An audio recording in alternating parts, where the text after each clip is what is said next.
Hi everyone, welcome to Teaching Learning with Shweta. So today we are going to study about the Kothari Commission or the Indian Education Commission 1964 to 1966. तो हम पढ़ेंगे आज Kothari commission जिसको हम Indian education commission भी कहते हैं। 1964 में ये आया था। इंडिपेंडेंस के बाद ये छठा कमीशन था और बहुत इंपॉर्टेंट है ये, और इसको हम इंडियन एजुकेशन कमीशन कहते हैं। बट यहाँ पे आपको ये ध्यान रखना है कि जो हमने पहले हंटर कमीशन पढ़ा था 1882 में, जो ब्रिटिश गवर्नमेंट ने दिया था, उस ब्रिटिश पीरियड में आया था, उसको भी इंडियन एजुकेशन कमीशन कहते थे। तो इन दोनों में आपको कंफ्यूज नहीं होना है, ये हमारा आजादी के बाद का आया हुआ इंडियन एजुकेशन कमीशन है। So this is a very important commission. Kothari commission बहुत इंपॉर्टेंट है और मैंने देखा है यूजुअली एजुकेशन की जो डिग्रीज हैं, जो उसमें एग्जाम्स होते हैं, उसमें ये लेंदी क्वेश्चन में बहुत आता है, बहुत फ्रीक्वेंटली ये आता है कि इसके मेन टेनेट्स क्या थे, क्या इसके मेन रिकमेंडेशंस थे। उसका रीजन क्या है कि क्यों इतनी इंपॉर्टेंस हम इस कमीशन को देते हैं, क्योंकि इंडिपेंडेंस के बाद पहला ये ऐसा कमीशन है जो कि सारे एजुकेशन के एस्पेक्ट्स पे, चाहे वो प्राइमरी एजुकेशन हो, चाहे वो सेकेंडरी एजुकेशन हो, चाहे वो हायर सेकेंडरी एजुकेशन हो और कॉलेज या यूनिवर्सिटी लेवल हो, सारे लेवल्स के बारे में बात कर रहा है। क्योंकि इससे पहले जो कमीशन हमने देखे, या तो वो सेकेंडरी एजुकेशन कमीशन है, जैसे लास्ट टाइम हमने पढ़ा था मुदालियर कमीशन, वो सिर्फ सेकेंडरी एजुकेशन के बारे में था। तो इस तरह से फिर इंडियन यूनिवर्सिटी कमीशन था जो सिर्फ यूनिवर्सिटी के बारे में था। तो बहुत सारे ऐसे कमीशन हैं जो स्पेसिफिक किसी एक चीज पे रिकमेंडेशंस दे रहे थे, बट ये वो पहला कमीशन था इंडिपेंडेंस के बाद जिसने बहुत सारे रिकमेंडेशंस दिए हैं। तो आज का लेक्चर भी हमारा थोड़ा सा लंबा इस वजह से होगा, क्योंकि ये बहुत सारे रिकमेंडेशंस दिए हैं और सारे बहुत यूजफुल हैं। ऐसा कहते हैं कि कोठारी कमीशन के रिकमेंडेशंस के बाद ही जो बाद की इंपॉर्टेंट पॉलिसीज आई हैं, एनईपी 1968, 1986, फाइनली 2020, 92 में भी जो प्रोग्राम ऑफ एक्शन आया था, इन पॉलिसीज में बहुत सारे एलिमेंट्स जो थे वो इस पर ही बेस्ड थे, या इसका ही इम्प्रोवाइज्ड वर्जन थे। तो इसलिए कोठारी कमीशन बहुत इंपॉर्टेंस रखता है और ये बहुत टाइम में बना था ये कमीशन। तो आइए पढ़ते हैं इसके बारे में। How was this commission constituted? Well, the government had set up an ad hoc commission. Ad hoc मतलब थोड़े टाइम के लिए जो अपॉइंट किया जाता है, और इसका पर्पस था, गवर्नमेंट क्या चाहती थी कि एजुकेशन में सारे जो एस्पेक्ट्स हैं, सारी चीजों की प्रॉब्लम्स को स्टडी किया जाए, इवैल्यूएट किया जाए, मतलब देखा जाए कि क्या क्या प्रॉब्लम्स हैं। तो 1964 में एक ये कमेटी बनती है और इसके जो चेयरमैन होते हैं बहुत ही मशहूर है, वो डीएस कोठारी, दौलत सिंह कोठारी, वो उस समय यूजीसी के चेयरमैन थे और इसमें बहुत सारे मेंबर्स थे। बट इस कमेटी के, मैंने सबका नाम नहीं लिखा है यहाँ पे, बट जो मेंबर सेक्रेटरी थे वो थे जेपी नायक। अब जेपी नायक, जो इनका मैंने जानबूझकर नाम यहाँ मेंशन किया है क्योंकि हम सब ने, अगर आप एजुकेशन में फिलॉसफी पढ़ रहे हैं तो जेपी नायक जी का काम जरूर हमें पढ़ाया जाता है, उनकी फिलॉसफी हमें जरूर पढ़ाई जाती है। इन्होंने बहुत बुक्स पे लिखी हैं तो हम उनके आर्टिकल्स पढ़े जाते हैं, उनके पेपर्स पढ़े जाते हैं। He was a very famous philosopher, educationist. तो वो भी इस कमीशन में थे और भी बहुत नामी लोग इस कमीशन में थे। और ये 64 से 66 तक ये कमीशन सिर्फ काम करता रहा है, 9000 लोगों का इंटरव्यू लिया है और बहुत बड़ी सी रिपोर्ट फिर फाइनली 1966 में 2 साल बाद गवर्नमेंट को इस कमीशन ने पेश की थी। और क्या इस रिपोर्ट में था? गवर्नमेंट को नेशनल पैटर्न ऑफ एजुकेशन बनाने। नेशनल पैटर्न ऑफ एजुकेशन का मतलब क्या है कि पूरा एक कॉमन स्ट्रक्चर, कॉमन पैटर्न बताओ एजुकेशन का कि क्या फॉलो हुआ। ये वाले सजेशंस थे। वो खाली टीचर एजुकेशन के लिए नहीं थे, वो खाली लैंग्वेज के लिए नहीं थे या सिर्फ करिकुलम के लिए नहीं थे, एक पूरा नेशनल, और खाली गुजरात के लिए, महाराष्ट्र के लिए, बंगाल के लिए, पंजाब के लिए नहीं थे, वो पूरी कंट्री के लिए रिकमेंडेशंस थे। सारे एस्पेक्ट्स के लिए रिकमेंडेशंस दिए गए थे, इसीलिए ये बहुत इंपॉर्टेंस रखता है। और इसमें बहुत सारे अलग अलग ग्रुप्स भी बनाए गए थे। कोई एक ग्रुप करिकुलम देख रहा था, कोई एक ग्रुप वुमेन एजुकेशन देख रहा था, कोई एक ग्रुप सेकेंडरी एजुकेशन देख रहा था। तो बहुत एक्सटेंसिव काम के बाद ये रिपोर्ट दी गई थी। एक बहुत मशहूर एजुकेशनिस्ट है एमसी चावला, उन्होंने ये कहा था कि जो ये कमीशन बनाया गया था, इसके पीछे 2 आइडियाज थे या 2 अप्रोचेस थे। वो क्या थी, ये मैंने ऐसे ही डाला हुआ है, not for your exam point of view, but मुझे ऐसा लगता है कि ऐसी चीजें बहुत इंपॉर्टेंट होती हैं एजुकेशन में। किसी भी चीज को हम डिस्कस करते हैं तो उसका बैकग्राउंड और उसका रैशनल हमें जरूर पता होना चाहिए कि कोई चीज की इंपॉर्टेंस क्या है। तो 2 चीजों की इंपॉर्टेंस थी जिस वजह से इस कमीशन को लाया गया था। एक तो इंडिविजुअल और सोसाइटी। एक तो इंडिविजुअल कितना काबिल बने, वर्थ वाइलनेस ऑफ द इंडिविजुअल, और वो काबिल बन के सोसाइटी जो है उसको क्या कंट्रीब्यूट करे, और सोसाइटी में कैसा ऑर्डर बने, सोसाइटी में कैसा चेंज आए। तो ये 2 चीजें हैं कि एक इंडिविजुअल को बेहतर बनाना, वर्दी बनाना, और उसके थ्रू जिस सोसाइटी में वो इंडिविजुअल रहेगा उसमें चेंज लाना, उसमें नया ऑर्डर इस्टेब्लिश करना। ये थे दो अप्रोचेस को ध्यान में रख के इस कमीशन को दिया गया। अब ये जो ऑब्जेक्टिव्स हैं, ये स्लाइड इंपॉर्टेंट है क्योंकि कोठारी कमीशन के जो ऑब्जेक्टिव्स हैं, जब आप उनको पढ़ोगे तो आपको ऐसा लगेगा कि कि ये थोड़े अलग हैं। ये बहुत ज्यादा पेट्रियोटिज्म, वैल्यूज, मॉरल्स, इन नेशनलिटी, नेशनल इंटीग्रेशन जोड़ना, नेशनल इंटीग्रेशन मतलब जो डाइवर्सिटी है उसमें यूनिटी बनाना, इंटीग्रेट करना, एकता की बात करना, ये सारी जो चीजें हैं, ये इन चीजों को बहुत इंपॉर्टेंस दी गई है। तो इसीलिए इस कमीशन में जो रिकमेंडेशंस दिए गए हैं वो भी काफी आइडियलिस्टिक हैं, काफी मॉरल वैल्यूज बेस्ड हैं, काफी सोशल वैल्यूज बेस्ड हैं। तो पहला क्या था ऑब्जेक्टिव, क्या पर्पस था कि पहले तो एजुकेशन में जितनी भी स्टेजेस हैं, जो प्राइमरी है, जो evaluation of different stages of education, मतलब जितने भी लेवल्स हैं, primary, secondary, higher secondary, college level, इन सब की प्रॉब्लम्स को देखना, इवैल्यूएट करना, क्या क्या प्रॉब्लम्स हैं इसमें। सेकेंड, जो हमारी सोशल वैल्यूज है, मॉरल वैल्यूज है, स्पिरिचुअल वैल्यूज है, इनको इनकलकेट करना। स्पिरिचुअल वैल्यूज और रिलीजियस वैल्यूज अलग होती हैं, मैं इस डिस्कशन में नहीं जा रही हूँ, बट आपको ये पता होना चाहिए। Qualitative improvement in education at all levels. अब क्वालिटेटिव इंप्रूवमेंट का मतलब क्या है? जब हम क्वांटिटेटिव इंप्रूवमेंट की बात करते हैं तो हम ऐसी बातें करते हैं कि उसकी परसेंटेज 60% से 90% पे पहुंच गई, मतलब इंप्रूवमेंट है। लेकिन जब हम ये कहते हैं कि उसको पढ़ना आ गया अच्छे से, उसको लिखना अच्छे से आ गया, वो बेहतर इंसान बन गया, वो बहुत खुश इंसान बन गया, तो हम क्वालिटी की बात कर रहे हैं। तो ऐसा इंप्रूवमेंट चाहिए, सिर्फ क्वांटिटेटिव इंप्रूवमेंट नहीं चाहिए, हमें क्वालिटेटिव इंप्रूवमेंट चाहिए एजुकेशन के through. National prosperity, productive investment through education. Education हमेशा एक इन्वेस्टमेंट होती है, कंट्री के लिए, सोसाइटी के लिए, एक इंडिविजुअल के लिए। जब आप एजुकेशन में इन्वेस्ट करते हो अपना टाइम, अपना पैसा, तो उसके जो रिटर्न्स हैं वो बहुत ज्यादा आते हैं। तो किस तरह से एजुकेशन को एक टूल बनाएं, ये भी कि वो इन्वेस्ट करें उसमें रिसोर्सेज कंट्री के, ताकि वो कंट्री को प्रॉस्पेरिटी दे, ये भी एक ऑब्जेक्टिव था कोठारी कमीशन का।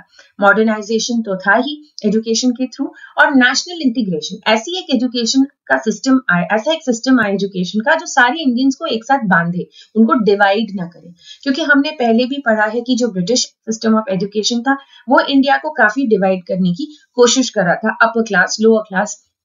तो उस तरह का सिस्टम नहीं हो, कुछ ऐसा सिस्टम आए जो सबको इंटीग्रेट करे। तो ये जो पेट्रियोटिक फीलिंग है, पेट्रियोटिक वैल्यूज है, कैरेक्टर बिल्डिंग है, वैल्यू डेवलपमेंट है, प्रॉस्पेरिटी है, ये सारी थोड़ी सी जो आइडियलिस्टिक बातें हैं वो इस कमीशन में की गई, and that is why this commission is important. Now this is the entire list of, and this list is not complete. I won't say that it's covering everything. हो सकता है एक दो कुछ और भी हो, बट मैंने मैक्सिमम फैक्टर्स इन्होंने जितनी भी चीजों को टच किया है वो सब मैंने यहाँ पे लिस्ट डाउन करने की कोशिश की है. So this is an important slide. तो एक एक करके हम सारे जो एस्पेक्ट्स हैं इन सब पे जितने भी मैंने लिखा है, national goal, structure, teacher status, teacher education, इन सब पे कोठारी कमीशन ने कुछ ना कुछ रिकमेंडेशन, सजेशंस दिए हुए हैं. तो ये वो स्लाइड है. Let's take up one by one all the recommendations. पहले आते हैं नेशनल गोल्स. तो क्या हमारी कंट्री के क्या गोल्स होने चाहिए? कमीशन क्या कहता है? Productivity, social and national integration, हम सोशली एक हो जाएं, इंटीग्रेट हो, डेमोक्रेसी मतलब इक्वालिटी हो, मॉडर्न बने हमारी सोसाइटी, और कैरेक्टर और वैल्यू डेवलपमेंट तो हो ही. ये इंपॉर्टेंट है. कोठारी कमीशन, आपको ये याद रखना है कि कोठारी कमीशन की जब भी बात होती है तो 10 + 2 + 3 यहीं से शुरू हुआ है। तो ये आपको एकदम अंडरलाइन करके रखना है। जब आपसे पूछा जाएगा कोठारी कमीशन में क्या नई बातें थी, तो सबसे पहला पॉइंट जो नया आ रहा है वो है स्ट्रक्चर। 10.2+3 उन्होंने सजेस्ट किया। तो 3 लेवल्स थे, प्राइमरी, सेकेंडरी और यूनिवर्सिटी, मेनली 3 ही थे, बट उनमें भी सब डिविजन्स थी। तो प्राइमरी के यहाँ पे 2 डिविजन्स हैं, lower primary, upper primary. Lower primary class 1 से क्लास 4 तक, अपर प्राइमरी क्लास 5 से 7 तक। तो कितने साल हो गए? अच्छा, और फिर लोअर सेकेंडरी आ रहा है 8 to 10। तो क्लास 1 से लेके क्लास 10 तक प्राइमरी, जिसमें 2 पार्ट्स आ रहे हैं, लोअर प्राइमरी, अपर प्राइमरी और लोअर सेकेंडरी। 1 to 10 ईयर्स हो गए। और उसके बाद हायर सेकेंडरी में 11th 12th, हमारे भी आज ऐसे ही सिस्टम है, 2 साल हो गए। और 3 ईयर्स एटलीस्ट डिग्री कोर्स के यूनिवर्सिटी लेवल पे होने चाहिए। तो 10+2+3 is the structure of education that was suggested by Kothari Commission. Very important for you to remember. अब हम डिस्कस करते हैं करिकुलम क्या क्या था। अब इन्होंने ना एक नई चीज दी थी, जो 3 लैंग्वेज फॉर्मूला हम पढ़ते आ रहे हैं राधा कृष्ण कमीशन के टाइम से, और मुदाले में भी हमने देखा था। इसको थोड़ा सा इन्होंने ऑल्टर किया था। तो लोग बहुत कंफ्यूज होते हैं, तो आपका कंफ्यूजन दूर करने के लिए मैं पहले करिकुलम डिस्कस करूंगी, फिर लैंग्वेज फॉर्मूला पर आ जाऊंगी। तो क्या था, हम खाली प्राइमरी लेवल की बात करेंगे।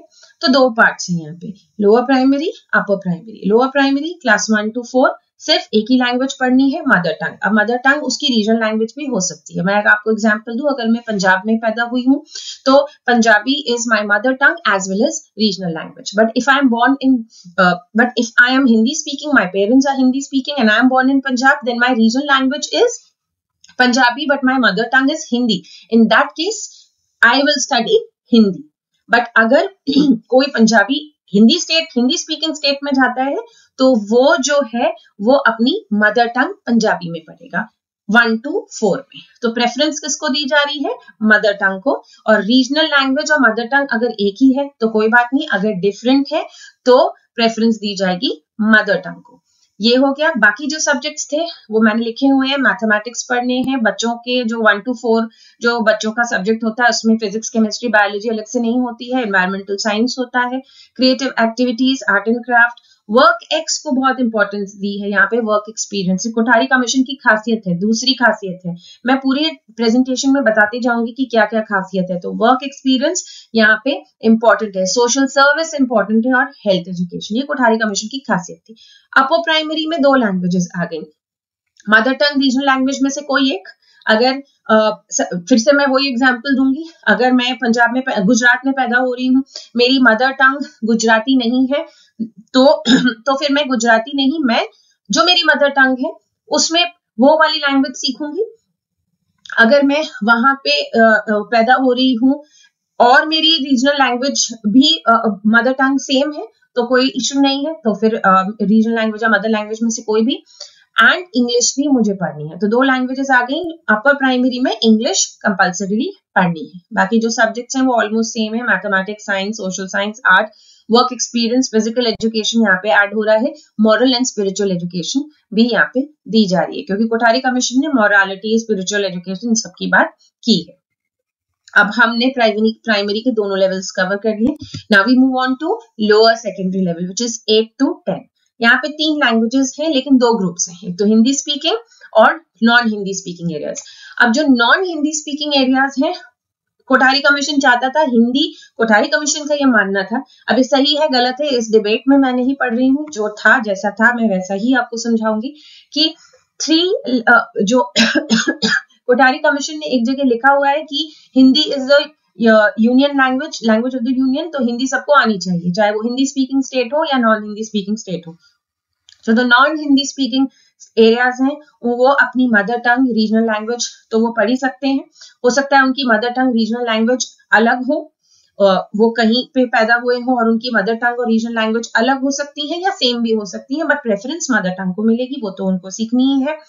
हिंदी और इंग्लिश दोनों उनको सीखनी है। तो ये जो जिन एरियाज में हिंदी नहीं बोली जाती है वहां पे हिंदी सीखना जरूरी है, इंग्लिश सीखना जरूरी है, और जो तीसरी लैंग्वेज है वो उनकी खुद की लैंग्वेज हो सकती है, रीजनल या मदर टंग, उनके ऊपर डिपेंड करता है कि उनकी मदर टंग और रीजनल लैंग्वेज सेम है कि नहीं। जो हिंदी स्पीकिंग एरियाज हैं वहां पे मदर टंग जो नॉर्मल हिंदी है ही, तो वो कवर हो ही गया हिंदी स्पीकिंग एरिया में, रीजनल लैंग्वेज भी वहां पे हिंदी है, और इंग्लिश तो पढ़नी है अगेन कंपलसरी, और मॉडर्न लैंग्वेज कोई भी वो ले सकते हैं, मॉडर्न लैंग्वेज में गुजराती, तमिल, तेलुगु, कोई भी इस तरह की लैंग्वेज वो ले सकते हैं, विच कैन बी इंडियन और यूरोपियन ऑल्सो।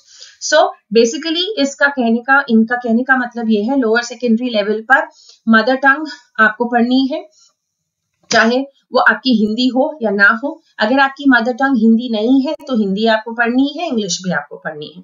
अगर आपकी मदर टंग हिंदी है तो आपको इंग्लिश पढ़नी है, और कोई और तीसरी लैंग्वेज कोई भी आप ले सकते हैं मॉडर्न। तो ये इनका लोअर सेकेंडरी पे, और यही 3 लैंग्वेज फॉर्मूला है, बाद में मैं एक्सप्लेन करूंगी आपको। बाकी सब्जेक्ट्स मैंने लिस्ट लिखी थी उसमें। हायर सेकेंडरी 11th-12th में अगेन कोई भी, अब यहाँ पे क्या डिफरेंस है, आप कोई भी लैंग्वेज एक चूज कर सकते हैं जो आपकी रीजनल हो सकती है, या कोई मॉडर्न इंडियन लैंग्वेज हो सकती है, जैसे कि Gujarati, Marathi, Telugu, any language. One classical Indian language, for example, मैंने यहाँ पे सिर्फ एग्जाम्पल लिखा है, संस्कृत आपको पढ़नी है, और एक modern foreign language can be French, German, ये 3 आपको पढ़ना है एट हायर सेकेंडरी लेवल। और एक ये जो लिस्ट मैंने दी है, इनमें से कोई एक आपको सब्जेक्ट लेना है। तो ये हो गया हायर सेकेंडरी का। तो 3 लैंग्वेज फॉर्मूला बेसिकली हुआ क्या, 3 लैंग्वेज फॉर्मूला में इन्होंने लिखा हुआ है कि मॉडिफिकेशंस के बाद जो 3 लैंग्वेज फॉर्मूला है वो ये है कि एक तो मदर टंग या रीजनल लैंग्वेज में से एक आपको पढ़नी है। अगर दोनों सेम है तो मदर, कोई प्रॉब्लम है ही नहीं। अगर दोनों सेम नहीं है तो मदर टंग को आप प्रेफरेंस देंगे, ठीक है। फॉर एग्जाम्पल, अच्छा, अगर आप हिंदी स्पीकिंग स्टेट में हैं तो आपकी मदर टंग और आपकी रीजनल लैंग्वेज सेम है, तो वो आपको पढ़नी है, लेकिन फिर आपको इंग्लिश भी पढ़नी होगी, और एक कोई तीसरी लैंग्वेज जो कि इंडिया की कोई संस्कृत भी हो सकती है या यूरोपियन लैंग्वेज भी हो सकती है। जो नॉन हिंदी स्टेट्स में है उनको भी 3 लैंग्वेजेस पढ़नी है, उनको हिंदी इंग्लिश तो पढ़नी है, और उनको अपनी रीजनल या मदर टंग पढ़नी है। अगर उनकी रीजनल और मदर टंग अलग अलग है तो वो मदर टंग चूज कर सकते हैं, लेकिन अगर उनकी सेम है तो कोई इश्यू नहीं है, वो लैंग्वेज तो उनको पढ़नी है नॉन हिंदी एरियाज में। फॉर एग्जाम्पल, गुजरात में कोई है तो उसको गुजराती लैंग्वेज पढ़नी है, और उसको हिंदी पढ़नी है, और कोई तीसरी लैंग्वेज जो है वो चूज कर सकता है। तो 3 लैंग्वेजेस सबको नॉन हिंदी हिंदी को पढ़नी है। हिंदी आप देख रहे हो कि इसमें कंपल्सरीली आ ही रही है। तो और medium of instruction secondary, higher secondary level पे और कॉलेज लेवल पे इंग्लिश को रखा था इन्होंने। तो basically they were trying to promote Hindi as the language of the union. Of course, there were a lot of debates because of this, but this is what they were trying to do. अब हम आ जाते हैं teacher status पर। Teacher status के बारे में तो पिछले कमीशन ने भी बात की है, मुदालियर कमीशन ने भी बात की है, राधाकृष्ण कमीशन ने भी बात की। इन्होंने भी मोरलेस वही रिकमेंडेशंस दिए थे कि पे स्केल्स बढ़ने चाहिए, और टीचर्स के लिए हॉस्टल फैसिलिटी होनी चाहिए, टीचर्स को आजादी मिलनी चाहिए कि वो आगे पढ़ें, कॉरेस्पॉन्डेंस कोर्सेज करें। टीचर एजुकेशन, जो टीचर ट्रेनिंग होती है, ये इसके लिए एक state board of teacher education बने, और जैसे कि हमारे आज की डेट्स में होते हैं SCRTs हैं, या जो हमारी डायट्स हैं, ये इस टाइप के एजुकेशन इंस्टीट्यूशंस होने चाहिए। एमएड 1 ईयर या 1.5 का होना चाहिए, और ये रिकमेंडेशन सेम है एज मुदालियर कमीशन कि ग्रेजुएशन के बाद अगर ट्रेनिंग चाहिए टीचर ट्रेनिंग में तो वो 1 साल की हो, और अगर 12th के बाद कोई टीचर बनना चाह रहा है तो 2 साल की ट्रेनिंग। और ये रिकमेंडेशन भी सेम है कि फ्री एजुकेशन होनी चाहिए टीचर एजुकेशन इंस्टीट्यूशंस में, और समर ट्रेनिंग इंस्टीट्यूट्स होने चाहिए वेकेशन के टाइम में टीचर ट्रेनिंग के लिए। ये इंपॉर्टेंट स्लाइड है फिर से। तो मैंने पहले ही कहा था कि कोठारी कमीशन ने काफी आइडियलिस्टिक वैल्यूज की बात की है, डेमोक्रेसी की बात कर रहे हैं वो। तो इनका एक तो मैंने बताया 10+2+3 बहुत इंपॉर्टेंट आ रहा है। सेकेंड, इनका 3 लैंग्वेज फॉर्मूला बहुत इंपॉर्टेंट है। थर्ड जो चीज जो यूनिक आ रही है कोठारी कमीशन में, वो है द कॉमन स्कूल सिस्टम। अब ये थोड़ा सा गांधी जी के सर्वोदय सोसाइटी से मिलता जुलता है, बट आपको कंफ्यूज नहीं होना है, इसीलिए मैंने इसको मेंशन किया। ये उससे थोड़ा सा डिफरेंट है। कॉमन स्कूल सिस्टम कहता है education of an equitable quality to all children irrespective of caste, creed, community, language, gender, economic condition, social status and physical mental ability. तो मतलब जितनी भी ये सारी चीजें हैं, caste, creed, community, language, gender, इनके बेसिस पे कोई डिस्क्रिमिनेशन नहीं होगा क्वालिटी ऑफ एजुकेशन की। सबको सेम इक्वल क्वालिटी, सबको एक ही क्वालिटी ऑफ एजुकेशन मिलनी चाहिए, चाहे कोई किसी भी कास्ट का हो, क्रीड का हो, कम्युनिटी का हो, जेंडर का हो, सोशल स्टेटस का हो, या इवन फिजिकल मेंटल एबिलिटी, कोई इंटेलिजेंट है कोई नहीं है, चाहे कोई भी हो, कॉमन स्कूल सिस्टम होना चाहिए। सब स्कूल्स एक जैसे होने चाहिए, सब स्कूल में पढ़ाई एक जैसी होनी चाहिए, सबको बराबर की अपॉर्चुनिटीज मिलनी चाहिए। ये नहीं कि कुछ स्कूल्स बहुत प्रिविलेज्ड हैं, कुछ स्कूल्स एकदम अंडर प्रिविलेज्ड हैं, कुछ स्कूल्स को फाइनेंशियल असिस्टेंस मिल रही है, कुछ स्कूल्स के बच्चे बहुत अच्छा कर रहे हैं, ऐसा नहीं होना चाहिए। ये जो कॉन्सेप्ट है ये गांधी जी के सर्वोदय सोसाइटी से थोड़ा सा मिलता जुलता है और ये कोठारी कमीशन ने कहा है। तो आपको याद रखना है कॉमन स्कूल सिस्टम कहां से आया, अगर क्वेश्चन आता है तो this is important because Kothari Commission gave this. Education, अच्छा, इक्वलाइजेशन ऑफ स्कूल अपॉर्चुनिटीज, कैसे ये कॉमन स्कूल सिस्टम बन सकता है?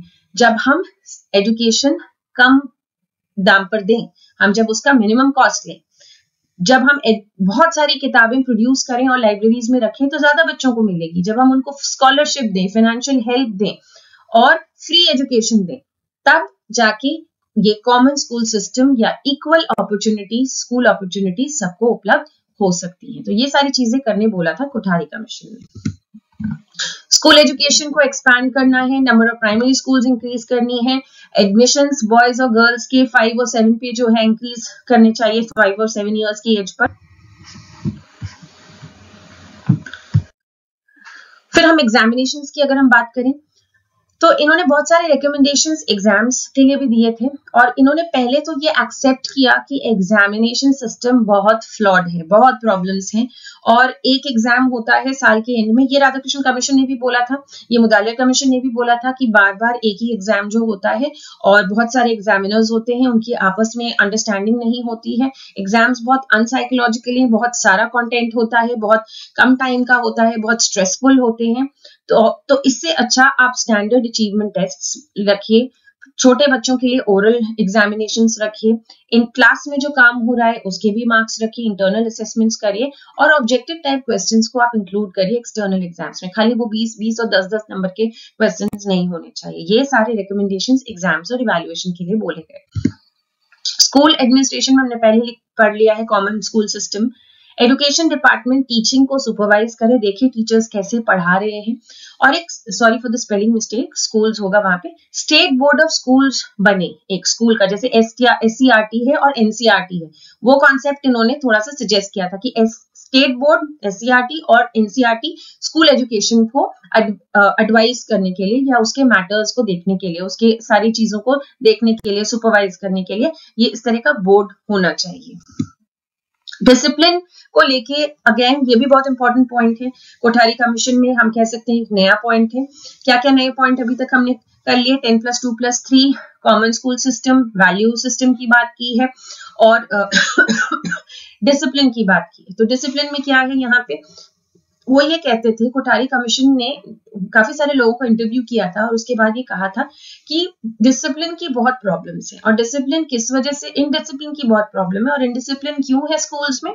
क्योंकि जहां पे पढ़ाई प्रैक्टिकल ना हो, सेटिस्फैक्ट्री ना हो, अच्छे से टीचर्स पढ़ाते ना हो, स्टूडेंट टीचर का कॉन्टैक्ट अच्छा ना हो, एग्जाम्स बहुत ज्यादा मुश्किल हो और पॉलिटिशियंस बहुत ज्यादा इंटरफेयर करें, वहां पे तो स्टूडेंट्स फ्रस्ट्रेट होंगे ही। जब उनको नौकरियां नहीं मिलेंगी, उनको स्किल्स नहीं आएंगे, एम्प्लॉयबिलिटी नहीं उनकी बढ़ेगी और करिकुलम बहुत ही बेकार होगा, तो ऑब्वियसली वो उनको कुछ सीखने नहीं मिलेगा, वो इंगेज नहीं होंगे, तो ऑब्वियसली वो बहुत फ्रस्ट्रेट होंगे और फ्रस्ट्रेट होंगे तो वो इनडिसिप्लिन एक्टिविटीज में इन्वॉल्व होंगे। So that is why it is important to look into these areas. So it is important to, number one, reduce the class strength, train the teachers properly, teachers को ढंग से train करिए और बच्चों को games, sports और activities में involve करिए.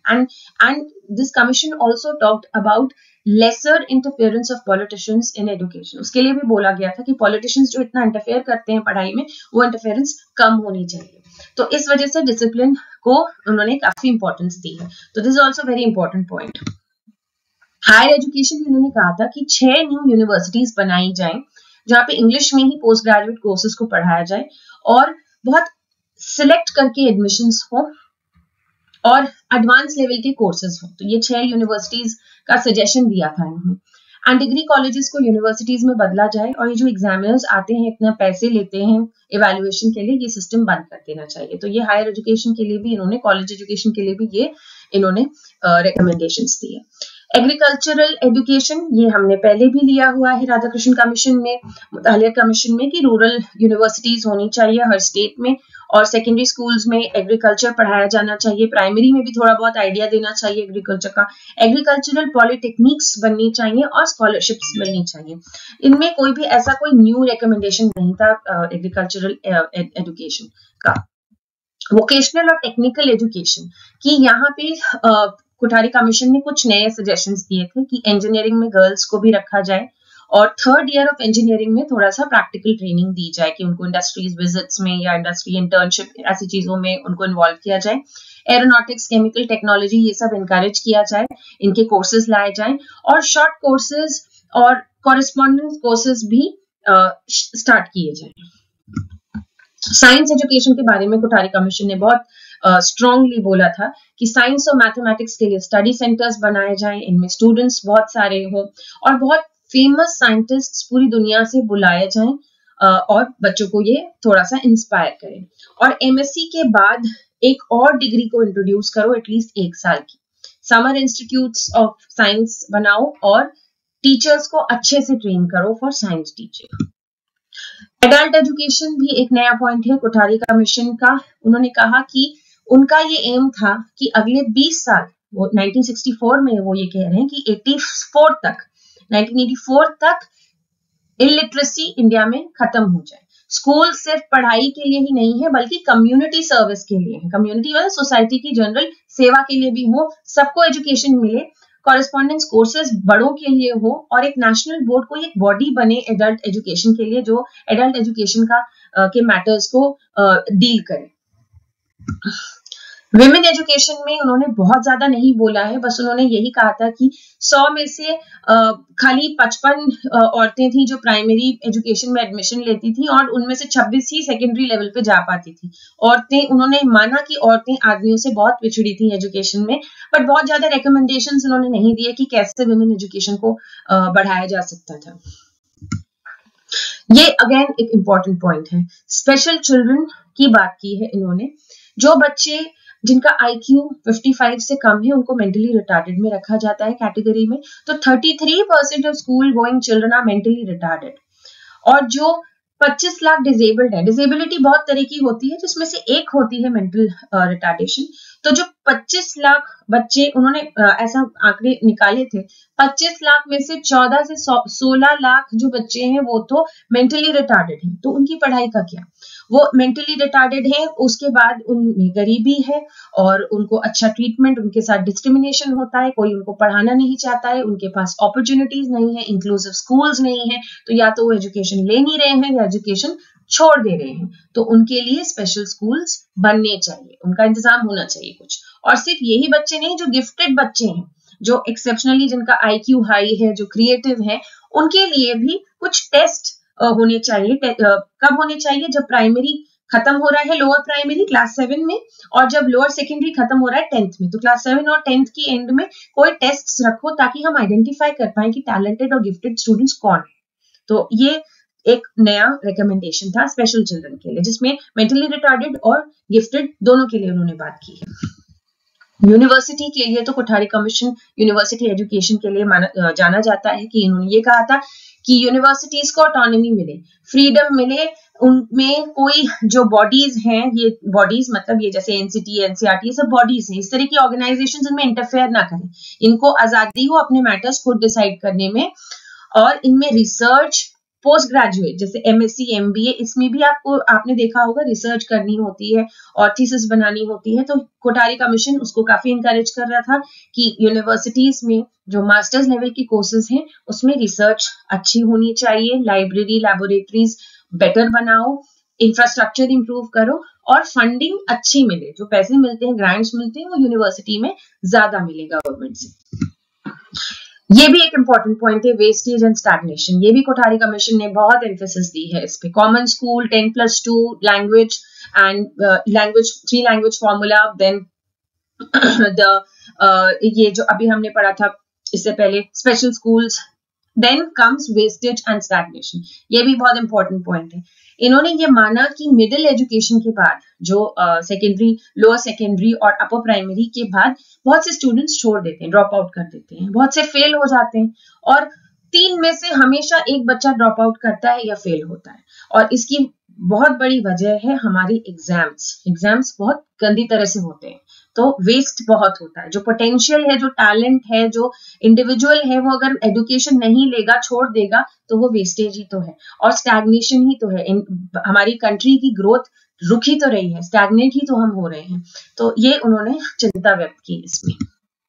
गाइडेंस एंड काउंसलिंग, आज की डेट में हमें पता है हर स्कूल में गाइडेंस एंड काउंसलिंग सेल तो हर स्कूल में होती ही है। तो गाइडेंस करियर के लिए या counselling for any kind of problem that the students are facing, वो जरूर होना चाहिए स्कूल्स में, ताकि बच्चों को सोशल एडजस्टमेंट में हेल्प की जा सके, डिसीजन मेकिंग, कौन सा करियर लेना है, कौन सा कोर्स करना है, कौन सी किताब लेनी है, क्या करना है, इंटरेस्ट क्या है, कैसे परस्यू करना है, इन सब में हेल्प हो बच्चों की।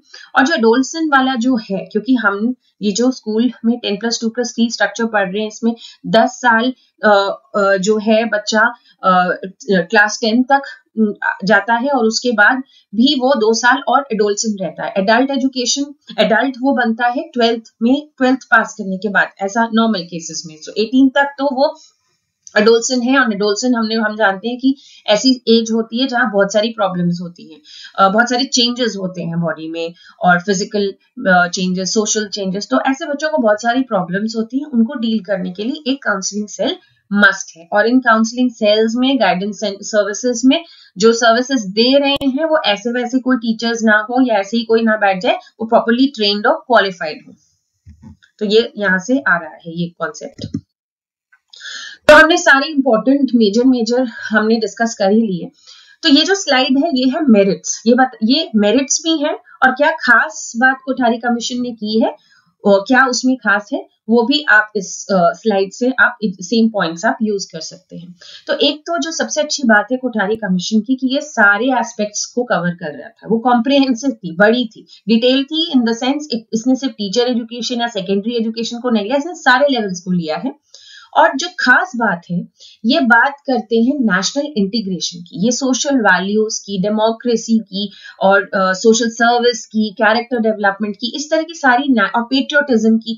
ऐसी एजुकेशन आए जो सबको एक जैसी मिले, और सब कोई इनइक्वालिटी ना हो, सबको सेम क्वालिटी मिले। कॉमन स्कूल सिस्टम की बात की, वेस्टेज स्टैग्नेशन ना हो, टेक्स्ट बुक्स बढ़ें, 3 लैंग्वेज फॉर्मूला इन्होंने इंप्रूव करके दिया। 10+2+3 स्ट्रक्चर जो इतना अच्छा उन्होंने, ऐसा लोग कहते हैं कि it was very organised and it was full of clarity, वो दिया उन्होंने। कम्युनिटी सर्विस की बात की, ऑटोनॉमी ऑफ यूनिवर्सिटीज की बात की, वर्क एक्सपीरियंस को इंपॉर्टेंस दी, कम्युनिटी सर्विस की बात की। ये सारी चीजें कोठारी कमीशन ने न्यू भी बोली है और बहुत एम्फेसिस के साथ बोली है। तो ये सारी इसके मेरिट्स भी हैं, और आप कह सकते हैं कि ये उसके न्यू पॉइंट्स भी हैं। इसमें आप स्पेशल एजुकेशन भी आप ऐड कर सकते हैं, गाइडेंस एंड काउंसलिंग भी आप जोड़ सकते हैं। बाकी भी और पॉइंट्स इन्होंने कवर किए हैं, बट ये सारे न्यू पॉइंट्स हैं। बट कुछ डीमेरिट्स इसके भी है। एक तो ऐसा कहते हैं कि ये जो कमीशन ने जो रिकमेंडेशंस दिए, इसमें बहुत से रिकमेंडेशंस दे तो दिए कि ऐसा होना चाहिए, वैसा होना चाहिए, लेकिन वो कैसे होगा एग्जैक्टली वो उन्होंने नहीं बताया। और बहुत एम्बिशियस चीजें भी बोली हैं कि फंडिंग होनी चाहिए, ये फैसिलिटीज होनी चाहिए, बट कैसे, उसके लिए पैसे चाहिए, जो बहुत ज्यादा एम्बिशियस लग रहा था फाइनेंशियली। प्लस मेडिकल एजुकेशन और लीगल एजुकेशन को इन्होंने छोड़ दिया था, इन्होंने इसमें इसको इंक्लूड नहीं किया था। तो ये था हमारा आज का जो डिस्कशन कोठारी कमीशन का। मैंने बहुत कोशिश की है कि मैं इतने बड़े को छोटा करके आपको दे पाऊं, सारे इंपॉर्टेंट मेजर पॉइंट्स को मैं कवर कर पाऊं। थोड़ा सा डिफिकल्ट इसलिए हो जाता है कभी कभी, क्योंकि बहुत सारे कमीशंस हैं, तो कंफ्यूजन होने का चांस रहता है कि उसने भी ऐसा कहा था, इसने भी ऐसा कहा था। तो एक बार मैं आपको फिर से बता दूं कि इसकी जो कोठारी कमीशन की याद रखने वाली चीजें ये हैं कि एक तो ये नेशनल इंटीग्रेशन और सोशल और नेशनल वैल्यूज की बात कर रहा है, ये कॉमन स्कूल सिस्टम की बात कर रहा है, 10+2+3 स्ट्रक्चर यहाँ से आ रहा है, 3 लैंग्वेज फॉर्मूला को चेंज करके दिया था इन्होंने, हिंदी को थोड़ी सी ज्यादा इंपॉर्टेंस ये प्लेस करते हैं। ये बात करते हैं ऑटोनॉमी ऑफ यूनिवर्सिटीज की, ये बात करते हैं स्पेशल स्कूल्स की। तो ये सारी जो चीजें हैं वो यहाँ से जो न्यू चीजें हैं वो कोठारी कमीशन की ये स्पेशल चीजें हैं जो आपको याद रखनी है। तो मेरी तरफ से आज इतना ही था कोठारी कमीशन के बारे में। अब ज्यादा कमीशंस नहीं रह गए हैं, तो मैं यही कहूंगी कि आप सीक्वेंस को फॉलो करिए। प्लेलिस्ट में जितने मैंने पहले से डाले हैं development of education in India, एक एक करके आप उनको रिवाइज करते रहिए और मेरी चैनल को सब्सक्राइब करिए अगर आपने अभी तक नहीं किया है। और मैं वेट करती हूँ कि आप कमेंट्स सेक्शन में कोई क्वेश्चन हो तो वो जरूर डालें, and I'm surely going to take them up as you post in your queries and feedback. So stay connected and we meet in our next video lecture. Thank you. Have a nice day.